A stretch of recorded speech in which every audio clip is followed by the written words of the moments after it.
pagi. Perkenalkan, nama saya Ternika Kurniatigun. Di sini saya akan menjelaskan pengertian kebijakan moneter.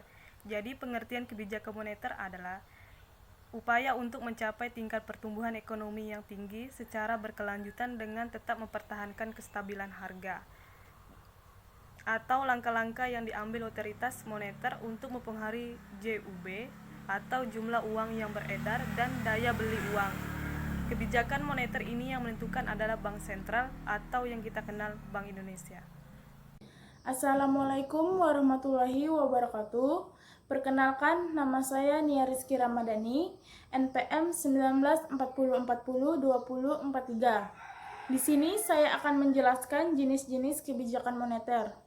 Jenis kebijakan moneter ada dua. Yang pertama, kebijakan ekspansif. Kebijakan ekspansif adalah kebijakan dalam rangka menambah jumlah uang beredar. Kebijakan ini digunakan untuk mengatasi pengangguran dan meningkatkan daya beli masyarakat atau permintaan masyarakat saat perekonomian mengalami resesi atau depresi. Kebijakan ini juga disebut dengan kebijakan moneter longgar. Yang kedua adalah kebijakan kontraktif. Kebijakan kontraktif adalah kebijakan dalam rangka mengurangi jumlah uang beredar. Kebijakan ini digunakan pada saat perekonomian mengalami inflasi. Kebijakan ini juga disebut dengan kebijakan moneter ketat. Perkenalkan, nama saya Jennifer Deborah Neptupulu, NPM 1940402055. Di sini, saya akan menjelaskan hal-hal yang perlu diperhatikan dalam kebijakan moneter. Yang pertama, itu ada harga penargetan tingkat. Harga penargetan tingkat ini mirip dengan inflation targeting, di mana pertumbuhan CPI dalam 1 tahun ke atas dan ke bawah adalah offset pada tahun-tahun berikutnya, sehingga tingkat harga yang ditargetkan tercapai dari waktu ke waktu. Yang kedua, ada nilai tukar tetap. Ada berbagai tingkat nilai tukar tetap yang dapat diperingkatkan dalam kaitannya dengan cara kakukars tetap dengan bangsa jangkar. Di bawah sistem nilai tukar tetap dikelola oleh suatu dewan mata uang. Setiap unit mata uang lokal harus didukung oleh unit mata uang asing. Ini disebabkan karena basis moneter lokal tidak akan mengembang jika tidak didukung oleh mata uang asing. Perkenalkan, nama saya Cecilia Lero dengan NPM 1940402055. Di sini saya akan menjelaskan tentang hal-hal yang perlu diperhatikan dalam kebijakan moneter. Yang pertama itu inflasi penargetan. Berdasarkan pendekatan kebijakan target adalah untuk menjaga inflasi.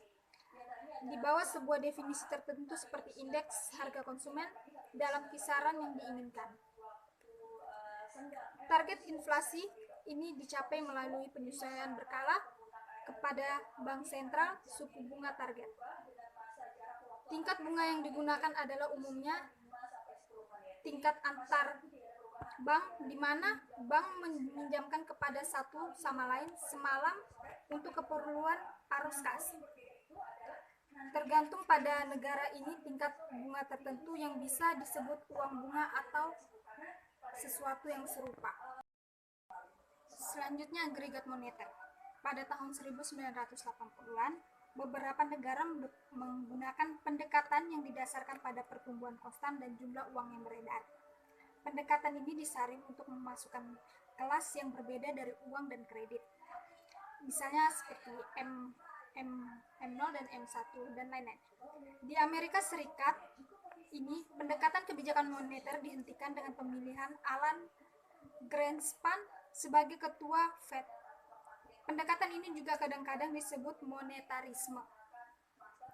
Sementara kebijakan yang paling moneter berfokus pada sinyal harga satu bentuk atau lain. Pendekatan ini difokuskan pada jumlah moneter. Assalamualaikum warahmatullahi wabarakatuh. Saya Muhammad Badarudin, NPM 1940402073, ingin memberikan contoh kebijakan moneter. Di sini kami ambil contoh akibat dari bencana alam dan banjir yang melanda beberapa kota di Indonesia. Kenapa bencana banjir ini menyangkut di situ? Karena bencana banjir ini bisa menghambat distribusi dan pasokan pangan terganggu, serta kemudian harga pangan tersebut menjadi naik. Nama saya Muhammad Adil Musinin, NPM 1940402047. Baik, di sini saya akan melanjutkan contoh kasus kebijakan moneter yang lainnya. Yang kedua itu ialah tekanan inflasi. Tekanan inflasi ini diakibatkan kenaikan harga LPG 12 kg oleh Pertamina Persero per 1 Januari 2014 tahun silam.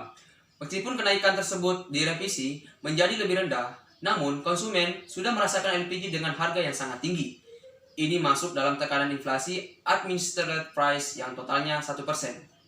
Yang ketiga adalah pelemahan nilai tukar rupiah atau disingkat NTR yang sudah terjadi sejak pertengahan tahun 2013 silam. Akibat pelemahan rupiah memang membuat beberapa harga barang melejit, terutama untuk impor. Walaupun tidak semuanya harga naik pada barang yang diimpor, tapi ada barang yang cukup sensitif. Karena ada efek jual pada rupiah, makanya harganya juga ikutan naik.